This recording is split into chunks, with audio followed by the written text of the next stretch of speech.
Tēnā koutou kei ngā whakatamarahi ki te rangi kei ngā whakateitei ki te whenua.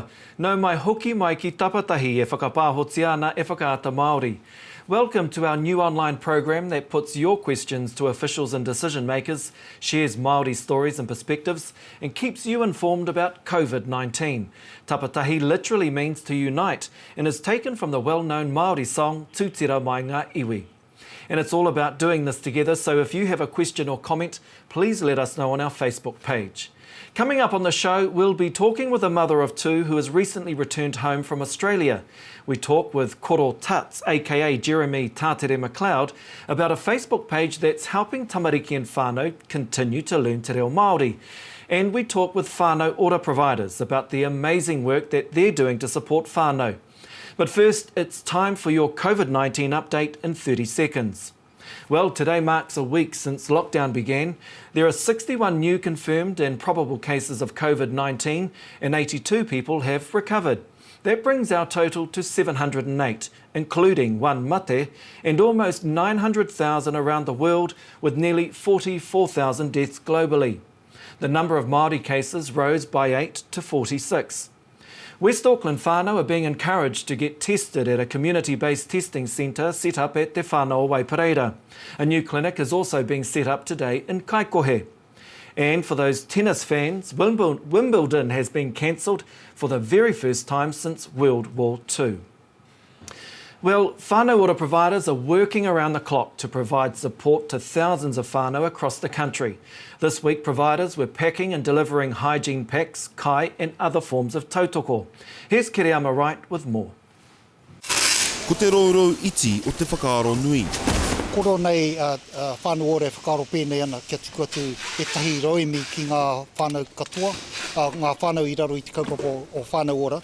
I whakaemia e te arawa whānau ora tētahi kapa motuhake, i raro hoki i ngā tukanga haumaru hingahinga o te motu. Whenei te hunga e kite ana i runga i ngā marae, whenei ngā ringa wera. We've screened our workforce. They've had really good infection control training before arriving. We've made sure that none of them are in the at-risk population. I nā hoki e rua mano ngā pouaka e whakarite ana ki i ngā rawa aku e tere mimiti ana i ngā toa hokomaha puta noa i te motu. They contain hygiene products to enable whānau to best look after their own whānau. So there's soap in there, disinfectant, toilet paper, hand sanitizer. No te ahiahi tonu nei ka tuku atu ki ngā kuia koroua o tira ki ngā whānau, kai te rohe o te waiariki e pōkai kahana. Mai tīrau whakawhiti atu ki Tongariro ki maua o hoki, koera te takiwa o te waiariki. This is our contribution to supporting whānau, particularly at-risk whānau, and our message for them is to stay home. We will deliver the packs to you. We want to keep them safe by keeping them at home. Almost halfway, whānau! Koe nei te tuku ngā tuatahi ki ngā tari whānau ora o te ika maiwi, te kaumātahi mano katoa ngā pouaka pēnei, ko horahia i tēnei wiki. Well, we have to get something done for our people because nothing's been done for them. Well, for many of them, of course, they're cash-strapped, and so they can't just go into the supermarket. Their money is used obviously for kai. Me te aha hei te paunga o tēnei wiki, ka eke ki te toru te kau mano pouaka puta whānui i te ika Māui. Joining us now are three whānau ora Māreikura, Lorraine Hetaraka of Te Arawa Whānau Ora, Lady Tūreiti Moxon of Te Kōhole Health based in Hamilton, and Natasha Kemp of Te Kaha o Te Rangatahi Trust based in Auckland. Tēnā koutou katoa, and let me thank you all for the work that you and your teams are doing. Kia ora. Kia ora. Before we talk about the specific support, and obviously in that track that we just saw, there was an example of the work that you're doing. But before we talk about that specific support, can you all tell us about your respective communities and how whānau are coping? Let's perhaps start with you, Lorraine. Well, firstly from Te Arawa, Māori have fared worse in every pandemic. In 1918, influenza pandemic resulted in a death rate of Māori of 4.2%, which is approximately 7 times as high as the non-Māori death rate. And the 2009 influenza A pandemic, which was commonly known as H1N1, rates of hospitalisation and death were much higher for Māori than any other ethnic group. These inequalities and outcomes can be attributed to the failure of the government to respond to the pandemic in a way that adequately protects Māori. And we need to stop this from happening during COVID. So Māori governance and leadership at all levels of the pandemic and across all of sector. Hapu, iwi, whānau, Māori communities are mobilising. We see this already in Te Arawa, but this needs to be supported and linked to the appropriate information, resources and infrastructure. There's more information around the statistics through the public health specialist Rhys Jones, and he wrote a great article called Why Equity for Māori Must Be Prioritised During the COVID Response. For us, the hygiene packs have come from that place and position where we're trying to get much needed essential items out to our communities. Tūreiti, what about Kirikiriroa and Waikato Tainui? How are whānau coping? Well, so far so good in the main. I've had one notification that one of my staff may have been compromised with COVID-19, but she's been checked and so is her mokopuna. So we'll just see, because we have a cluster in Matamata that at the moment that we are watching very carefully, because we got a lot of Māori in that area from Ngāti Haua. So we've got all our staff in the main checking on each of their whānau, making sure that they're all right. And of course, we're fielding a lot of calls from whānau, mostly for kai, people moving into the area, people not knowing who to contact and who would be able to support. But I do want to say thank you to the Whānau Water Commissioning Agency for organising all these products, these hygiene products for our region. We've managed to get ours out right across Hauraki, Waikato, Maniapoto and Raukawa. And yes, and we'll have some more shipments coming in next week and the week after. So we're working hard to get those out. Before we go to Tash, I just want to pick up a point that you made earlier in regards to your kaimahi. So your kaimahi's been tested. Are you still awaiting the results of that test? Yes, we are. And we won't know that probably until tomorrow, or possibly by the end of the day. But we're just waiting. Now, of course, this is one of the unfortunate consequences that we all face through this situation. Well, your kaimahi indeed. Can you tell us how the kaimahi may have been infected? A nephew who had just returned from Australia, had come back into the whānau, and they've been in contact with that nephew prior to the lockdown. And so we'll just see. I'm ever hopeful. So, but there is a cluster of people in the Matamata region that have been positively tested. Okay. Tash, let's come to you. Of course, you're based out in South Auckland. How are South Auckland whānau faring or coping with the situation? Well, kia ora. So at the moment, we're doing a Manurewa approach across with Te Kaha o Te Rangatahi, and I'm also at Manurewa Marae as the CEO there. So actually really good, actually. We're contacting all our whānau that are registered and then their whānau. I must say that we're resilient. And, South Auckland is always in the prime space of, any form of, negative space. So South Aucklanders are very resilient, and we're working really hard with whānau and contacting them. Like Tūreiti, in the first week, because we're also a GP provider, a primary healthcare provider at Manurewa Marae, our clinic was run off our feet. And this week we've settled, and our teams are now working at 90% virtual with flu vaccines as our priority and prescription. So, I just want to mihi to our frontliners and our essential services, our GPs, our nurses, the administrators that are working at the cold front to see whānau. And then we've got our whānau who are delivering whānau water services. So, at a marae, of course, most of our kaimahi are either 60 plus or have a compromised health issue. So out of 25, 27 staff, I've actually only got 3 that can actually go out and actually be frontliners visiting whānau, and that's the reality, working in our population and having our kaimahi in those spaces. We're very fortunate to be able to work also with te kaha o te rangatahi who are young, fit and healthy, who actually, as of next week, Manurewa Marae, Papakura Marae, Muma and Turiki become distribution hubs for whānau ora, and we start our hubs next week as of Tuesday, and our whānau will be out working together to get those essential packs out to whānau.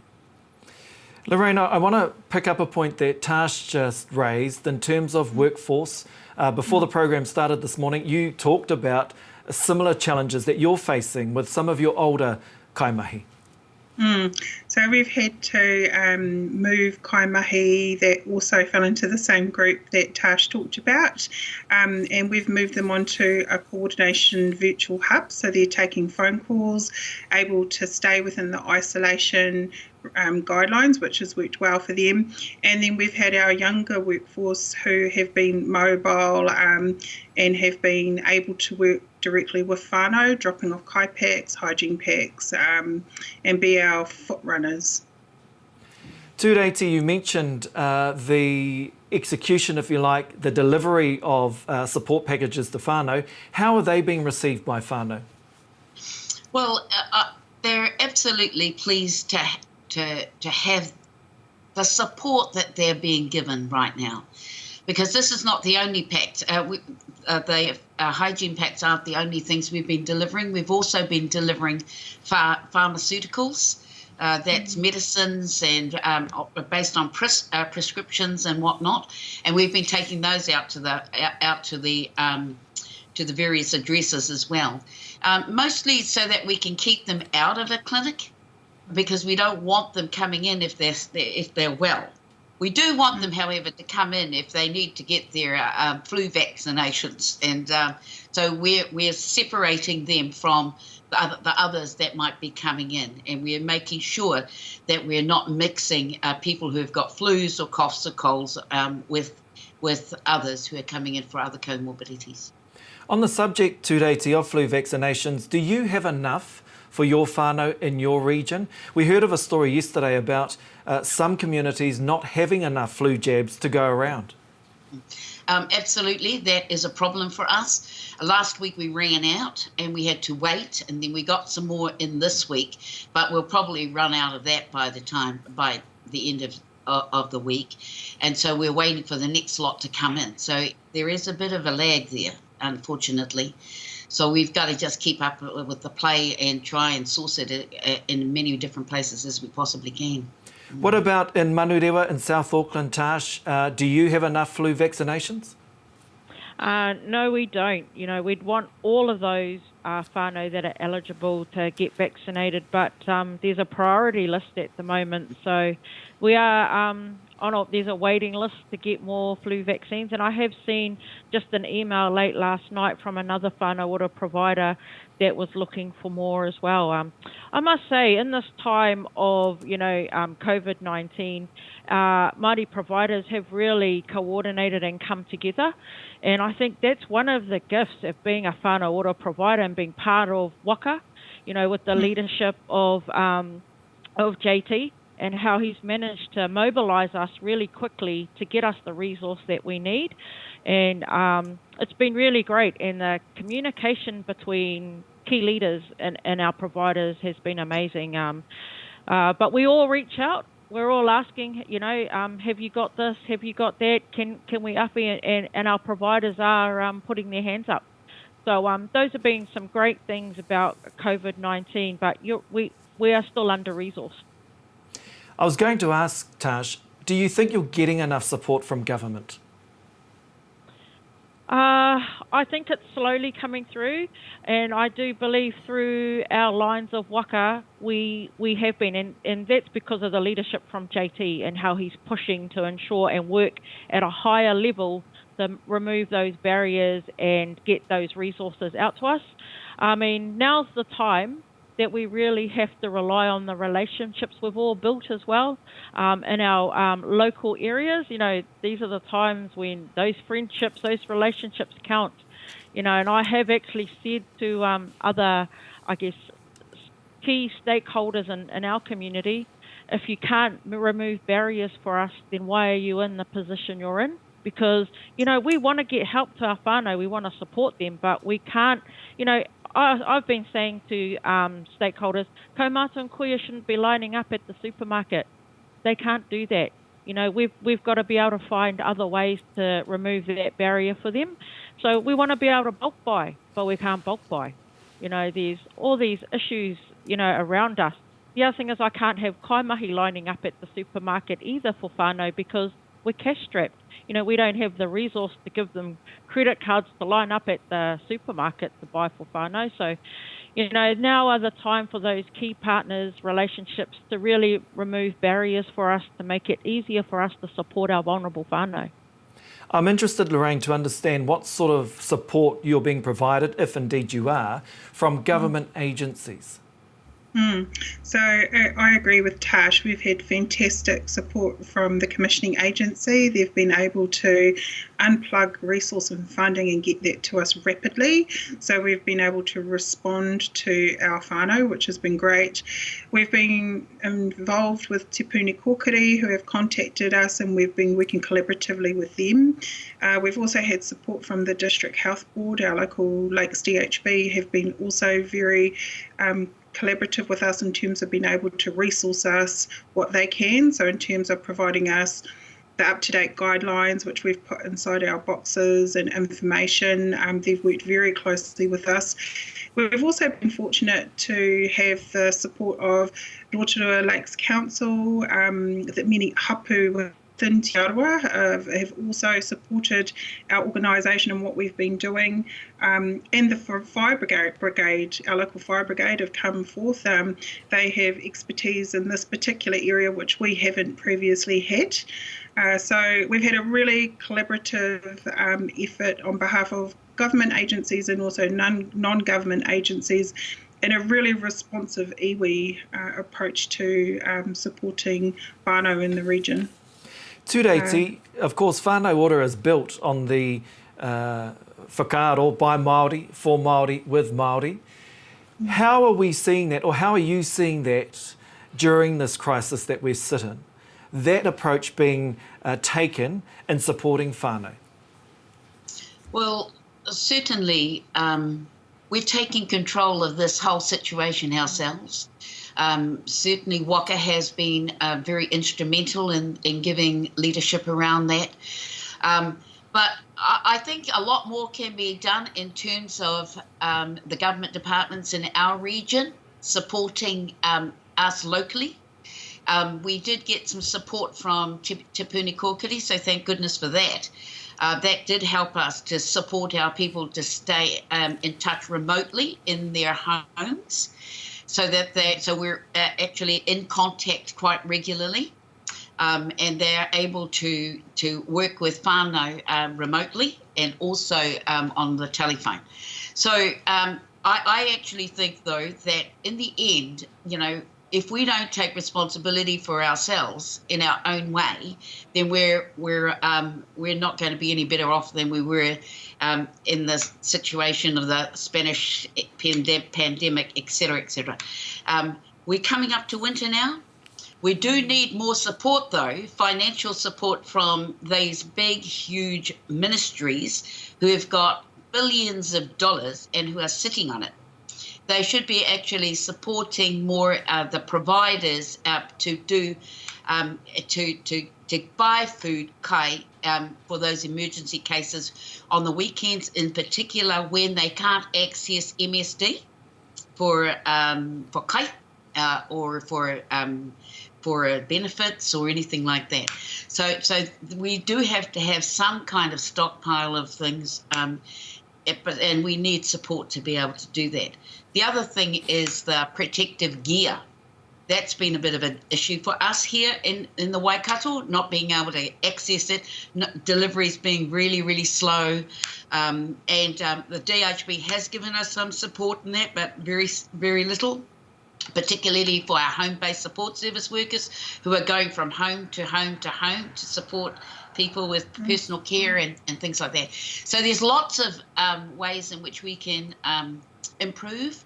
And certainly I would say that the government departments can be doing a lot more in terms of supporting whānau outside of what they would normally do. Tash Tureiti makes a fair point, doesn't she? In terms of whānau ora providers, the agencies, you don't have billions of dollars like other government agencies do. So there is an extent, I suppose, to the amount of resource that, and support that you can provide whānau. But finally, to all three of you, because we are out of time, how can whānau access support from you? Let's start with Tash, go Lorraine, and end with Tureiti. Well, you can contact Manurewa Marae, jump on our Facebook page and contact us there in terms of some whānau ora support. Te kaho te rangatahi, 0800 for te kaha, you can dial in. There is someone answering the phone, and even if you wanted Manurewa Marae, you can still ring that number, and our lovely Nicole, who's answering the phone, will pass on those contact details. We'll also have social media platforms as well. For Te Kaho Te Rangatahi, you can jump on our Facebook page, on our Instagram page, and see what the kaimahi are up to.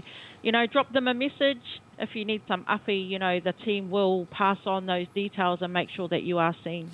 Ka pai Tash. Lorraine, how can whānau access support from Te Arawa Whānau Ora? So Te Arawa Whānau Ora, you can either go to our website, there's our phone number on there.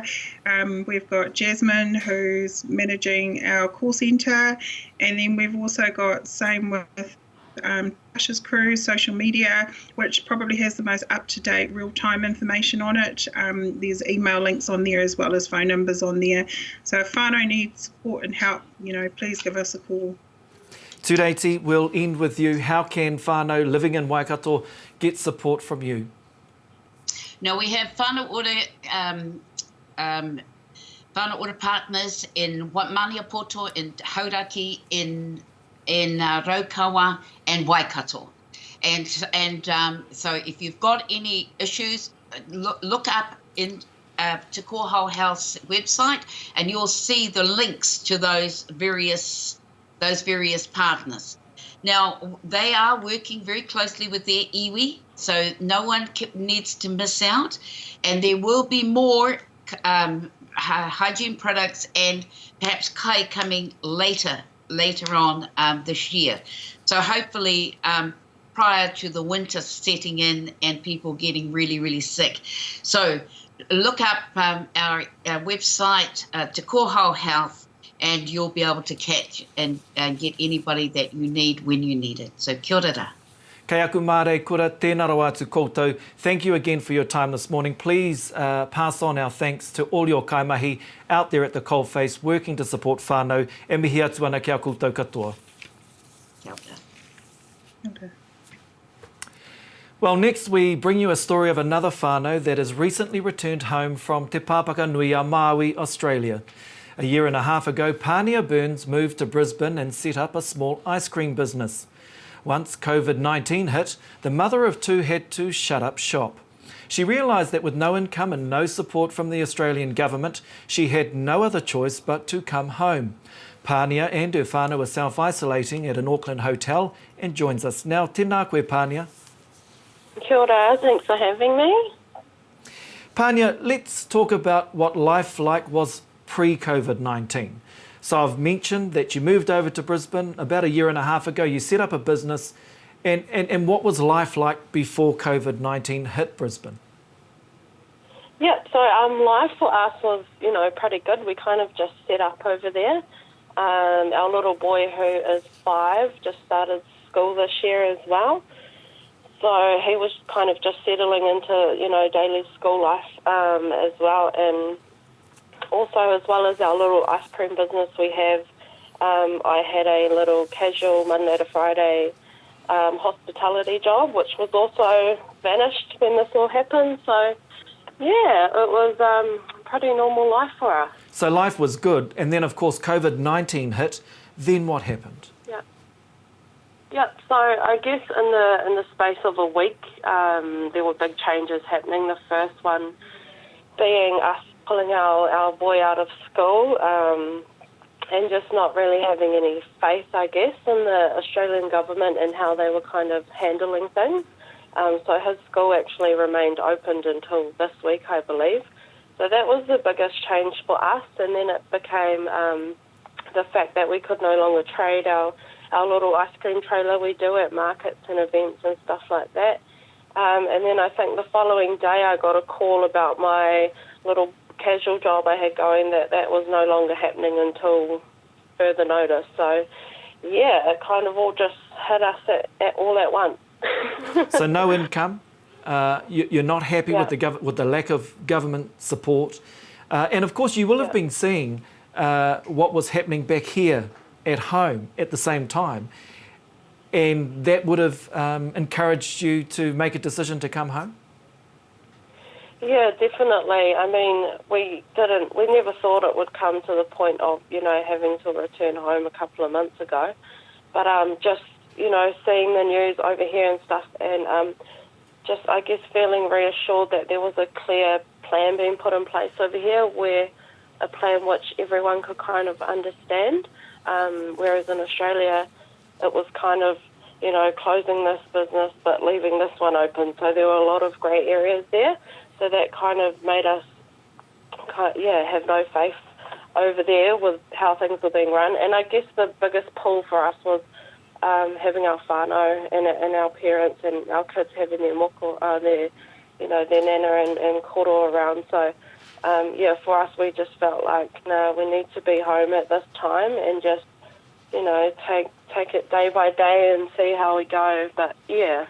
So talking about taking it day by day, is this a temporary move back home or is this permanent?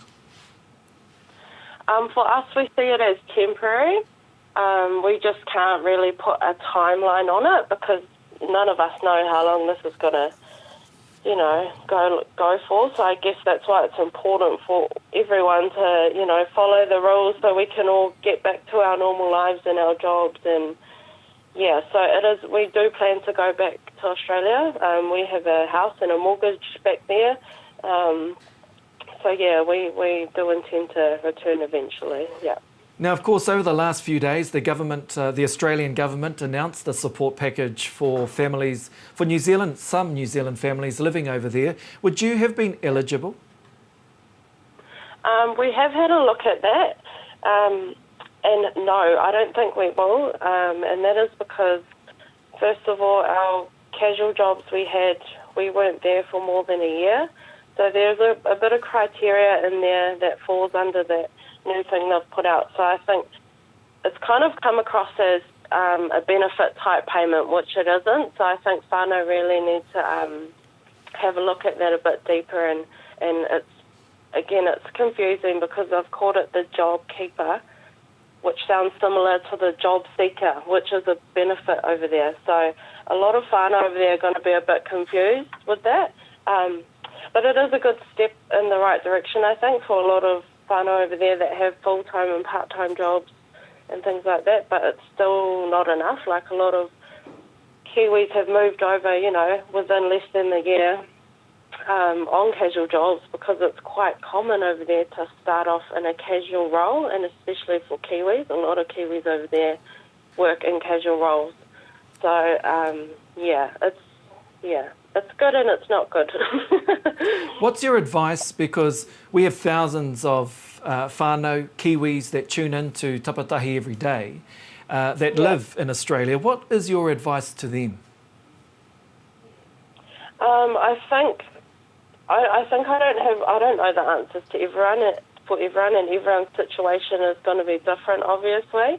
But for us, we had to kind of make this decision quickly.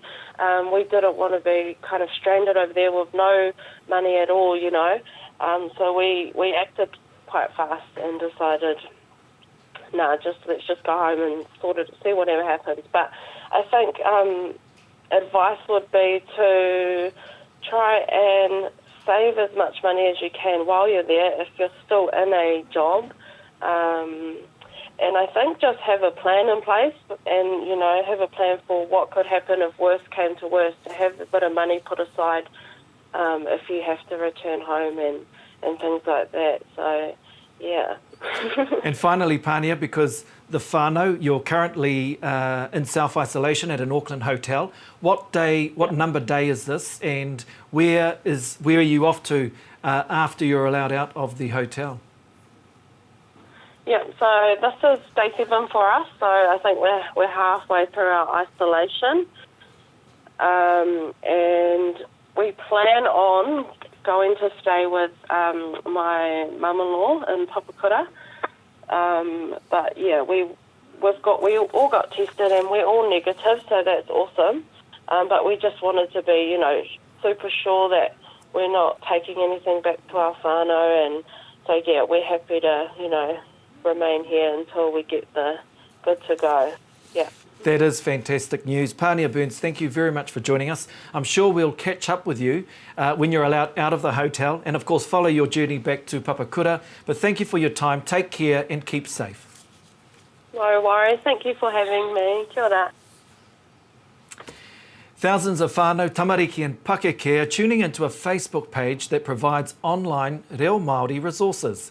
Here's a look at the kura mō ngā mokopuna page. You may recognise some familiar faces and tunes.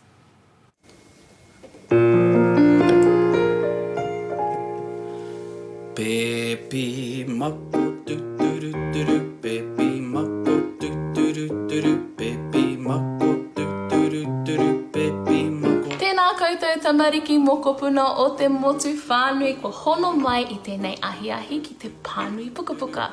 Ko kōka ruti tōku ingoa, ko he tō koutou kai pānui pukapuka.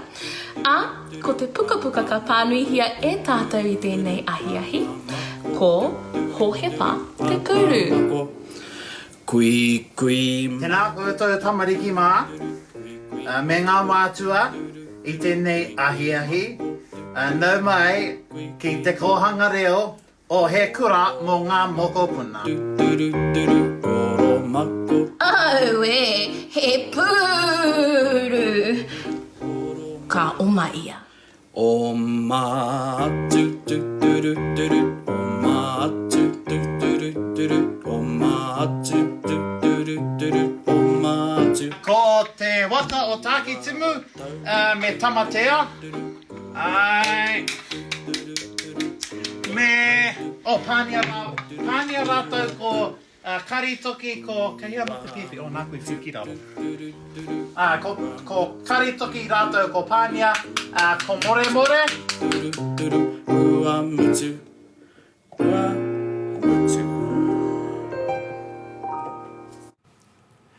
Jeremy Tātere McLeod, aka Koro Tuts, joins us now from his whare in Heretaunga. Tēnā koe.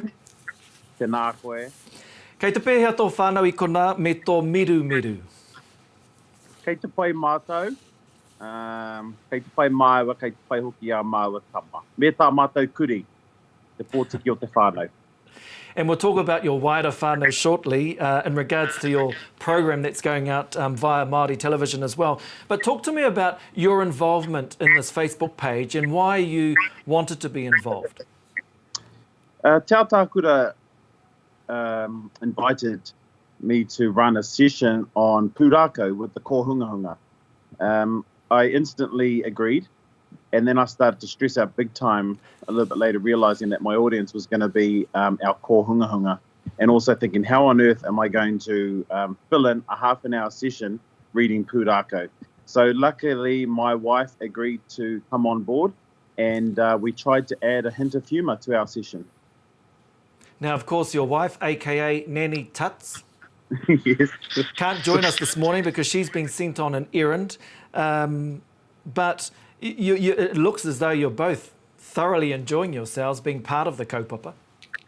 Well, our mokopuna huia kai manawa, who is actually Leon and Helen Blake's mokopuna, that's her name to us. Ever since she was a baby, we were koro and Nini Tuts. So we thought, well, we'll take on those names and we'll select 4 pūrākau and we'll try and add a hint of humour. And yeah, and that was it. And we're really lucky because we have a kohanga reo at our home. We have a wealth of resource in the kohanga. And we were lucky that we were able to use one of our staff members, Rauemi, from one of her kete. So I just want to mihi to Karen North from Bridge Park. Thank you for allowing us to use your Rauemi. And of course, the the Facebook page itself, it's not just for tamariki or ko hunga hunga, right? Pakeke, anyone that's learning te reo Māori, using te reo Māori, the Facebook page is open to everyone. Yeah, it's a fantastic resource, and there's some really high quality presenters on there. And it's awesome to see some of those presenters in a different light. You know, a lot of us don't often work in, well, even though I'm the chairperson of Tū Kohanga Reo, very rarely do we work amongst tamariki. So to see a lot of those te reo Māori personalities out there giving back as well, that's the other real bonus of this page. Everyone's giving back. But you're right, Shane, there's a lot of whānau that are joining, and high quality language and some hard case resources too. And talking about hard case resources, of course, you and your whānau debuted, if you like, your public debut about what lockdown looks like for the McLeod whānau. And we're going to play a short bit of that shortly. But, well, actually, let's play that first and then we'll come back to you, Tātere. Ko Jeremy, a.k.a. Tātere ahau, ko hau te rangatira o te whare. No. No. Kia ora, ko Tarina hau, ko au te mama o te whare. Kia ora, ko te oaki aho. Kia ora, ko mairua hau. A ko sina tēnei.